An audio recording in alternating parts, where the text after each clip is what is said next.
तर सुरुवात आहे. प्रत्येकाची वेळ येणार. पण स्वामी, प्रार्थना पूर्ण करण्यासाठी काय करायचं?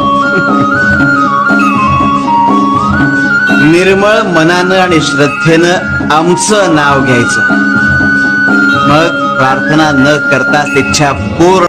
योग्य वेळी योग्य कार्य पूर्णत्वाला गेलं तरच फळ चांगलं मिळतं. जे काम सूर्यप्रकाशाच्या मदतीनं करायचं असतं ते काम सूर्यप्रकाश नसताना केलं तर कसं चालेल?